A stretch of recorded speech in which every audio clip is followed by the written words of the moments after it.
Assalamualaikum warahmatullahi wabarakatuh. Di sini kelompok kami yang beranggotakan Ahmad Fahmi Indramanto, Ainur Rafi'ah, dan Cio Febri Bayu Pratama akan mempresentasikan materi kami mengenai produk Yakult. Yakult merupakan minuman probiotik mirip yogurt yang dibuat dari fermentasi susu skim dan gula dengan bakteri Lactobacillus casei. Mutu intrinsik, pengawasan mutu bahan baku. Untuk melakukan inspeksi terhadap barang yang datang sebelum disimpan sementara di gudang atau sebelum dipakai proses produksi. Pemeriksaan ini dimaksud untuk mengidentifikasi barang atau bahan baku yang masuk apakah sudah sesuai dengan spek yang distandarkan. Karena bahan baku berjumlah banyak, maka yang dapat dilakukan pemeriksaan adalah dengan sampling. Sampling dilakukan dengan tingkat kepercayaan tergantung pada keadaan bahan baku. Selanjutnya adalah pengawasan mutu selama proses produksi.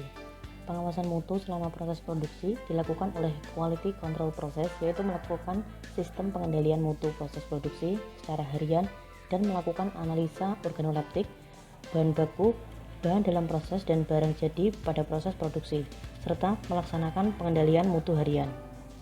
Pengawasan mutu selama proses dimaksudkan untuk mengawasi dan mengendalikan sistem pengendalian mutu terhadap proses produksi, sehingga dihasilkan produk yang berkualitas dan memenuhi standar mutu.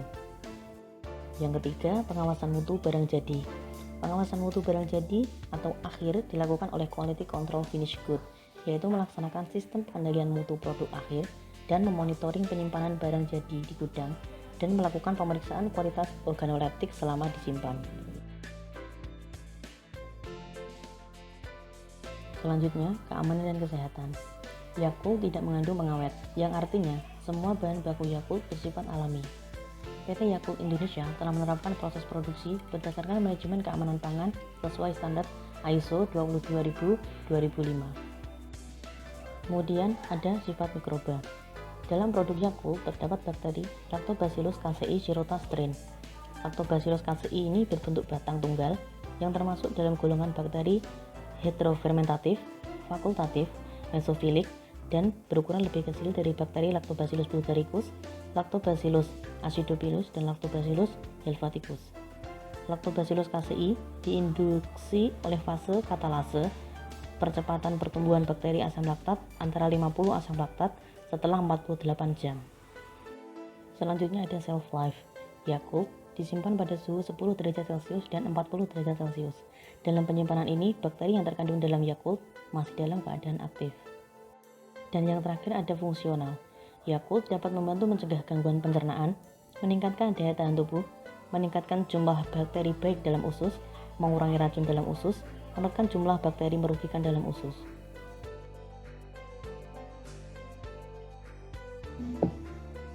Mutu ekstrinsik. Yang pertama ada periklanan atau advertising. Yakult mengiklankan produknya menggunakan media elektronik seperti televisi dan radio. Kemudian ada juga media cetak seperti majalah, koran, serta internet dengan situs resminya yaitu www.yakult.co.id, serta melalui berbagai media sosial seperti Facebook, Twitter, dan Kaskus. Namun, tentu saja masyarakat paling mengingat produk Yakult berkat iklannya di televisi. Yakult mempunyai tagline, "Cintai ususmu, minum Yakult tiap hari." Yang kedua, promosi penjualan atau sales promotion. Yakult juga pernah memberikan promo harga di warung dan supermarket dengan beli 5 gratis 1. Yakult Magic pun akan memberikan kita harga yang lebih murah dibandingkan dengan harga di warung ketika mereka berkunjung ke rumah-rumah warga. Yang ketiga, hubungan masyarakat atau public relation. PT Yakult membangun hubungan masyarakat yang baik melalui sistem distribusi Yakult Ladi.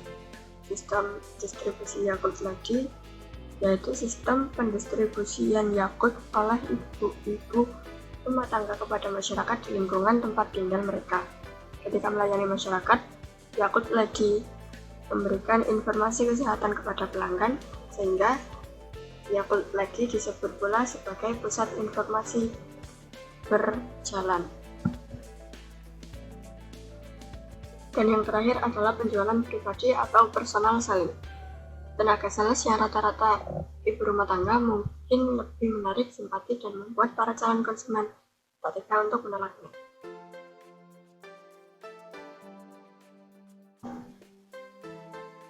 Biaya mutu yang dikeluarkan untuk produk Yakult menurut Arianti 2018 ada plastik pembungkus luar dengan harga Rp200, kemudian ada botol plastik sebanyak 5 bungkus dengan harga Rp1.400, kemudian ada air dengan harga Rp500, kemudian sukrosa, susu bubuk skim, glukosa, perisa Yakult dengan harga Rp400.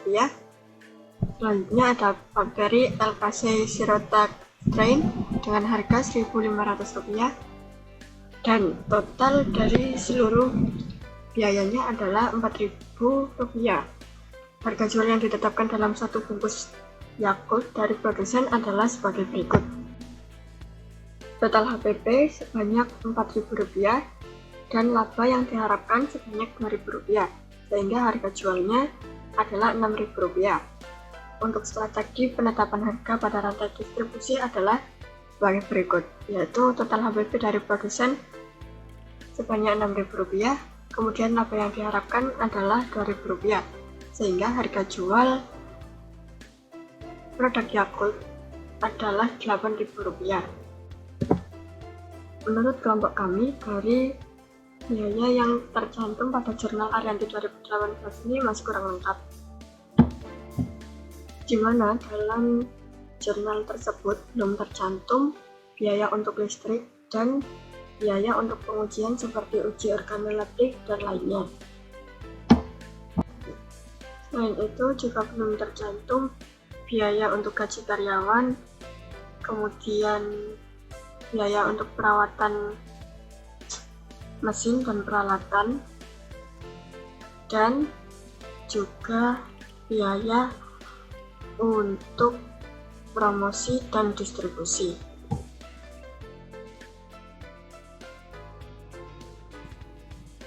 Berikut merupakan alur pembuatan Yakult.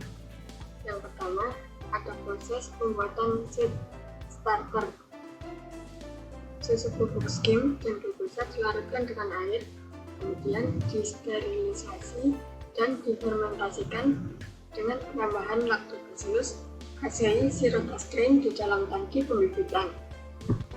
Yang kedua yaitu proses pembuatan susu fermentasi. Dari seed tank, larutan dituangkan ke dalam silo. Larutan dari silo yang masih pekat selanjutnya dilarutkan dengan air panas di dalam dissolving tank. Setelah pelarutan sempurna, larutan ditransfer ke mesin ultra high temperature atau UHT untuk disterilisasi pada temperatur sekitar 120 derajat Celcius. Larutan susu steril akan ditransfer ke culture tank untuk mendapatkan warna khas Yakult. Selanjutnya adalah proses pembuatan sirup. Sukrosa akan dituang dalam silo tank, dan kemudian sukrosa akan dilarutkan menggunakan air panas di dalam dissolving tank. Setelah larut sempurna, sirup akan ditransfer ke mesin HTST atau High Temperature Short Time untuk disterilisasi.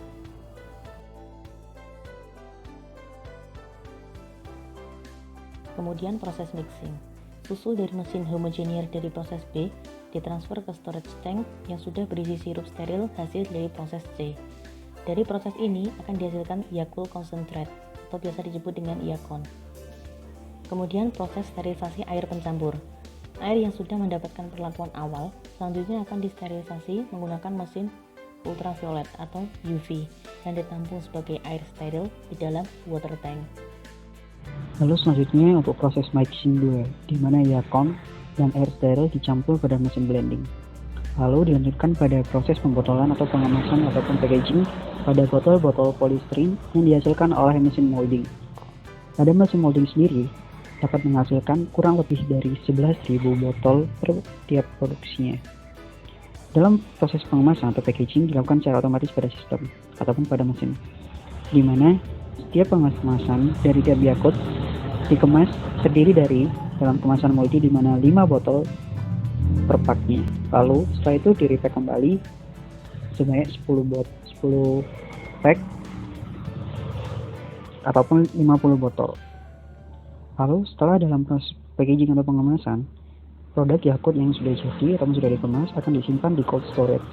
Dalam cold storage sendiri akan dibagi lagi menjadi dua bagian, di mana untuk produk Yakult yang bertutup bening itu akan untuk diedarkan langsung ke pasaran. Sedangkan untuk tutup botol Yakult yang biru akan dibedakan sendiri untuk didistribusikan kepada lady Yakult yang sudah disiapkan di tiap daerah. Terima kasih. Wassalamualaikum warahmatullahi wabarakatuh.